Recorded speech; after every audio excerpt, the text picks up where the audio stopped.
The European elections were the tangible proof that European democracy is alive and well. The highest turnout in 20 years is testament to the active involvement of Europeans who are engaging, participating, and shaping with their vote the future of our Union. Here in the Juncker Commission, we have good reason to believe that this also reflects our hard work and record of achievements over the last 5 years. There is a pro-EU majority in the House, meaning that we can count on a constructive and engaged Parliament for the next institutional cycle.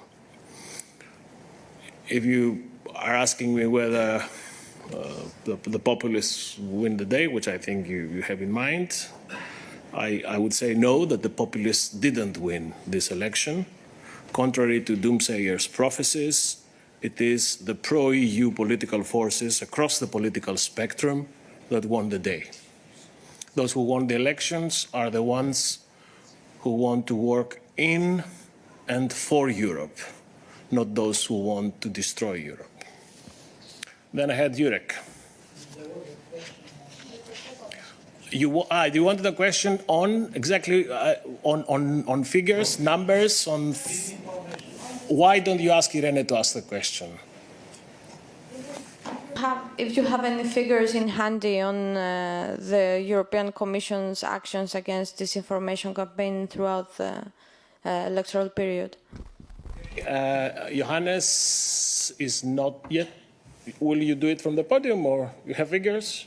You can do it bilaterally, yes. And Johannes will stay back and will help you with the figures. I think it's easier. Then I had Jurek.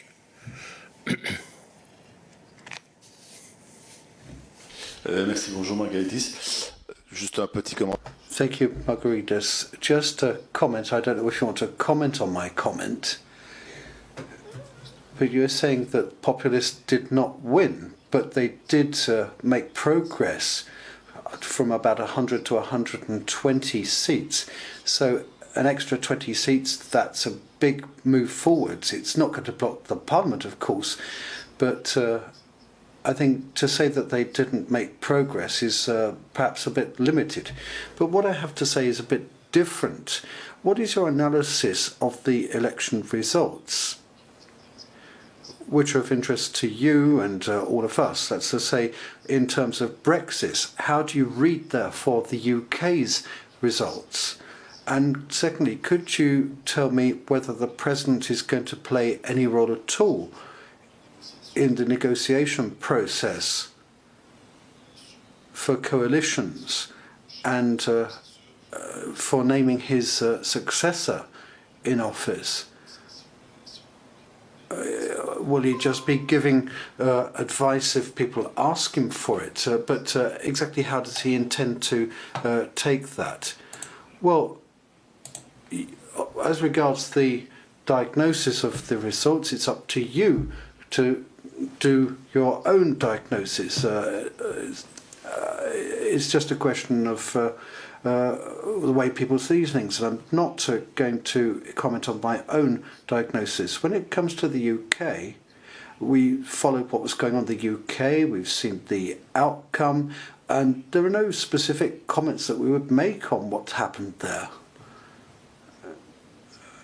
I didn't want to give you the outcome of elections in each individual member state. I wanted to give you a more overarching picture for the whole of Europe.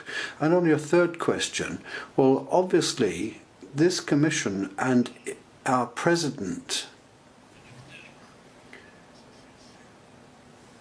are not part of the process of nominating and electing his successor.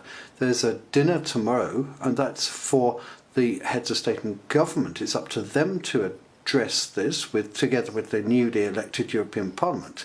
As regards President Juncker, of course, he remains central to all European discussions and debates, if I can say that. When it comes to our institution, it is our institutional duty to play our role as set out in the treaties. These are the last days of our period of office, and obviously, therefore, it is part of our role to ensure that we have a smooth transition with the new team when it comes in. Follow-up question. Well, I am a bit surprised that you really don't have anything at all to say on what happened in the elections in the UK. Well, firstly, it's not a national election, but a European one that you've just been talking about. And also, I'd say that it does have to have some sort of political significance when it comes to the negotiations and the relationship between the UK and the EU. And in particular, when it comes to Brexit. You've got to be able to read this. It's something which has really happened in politics. It's a reality. And you're part of that process. You're on the stage. Well, I'm not really surprised. I don't really understand exactly why you're so surprised about this. It's up to the UK to look at the elections in the UK. It's a result from the UK government.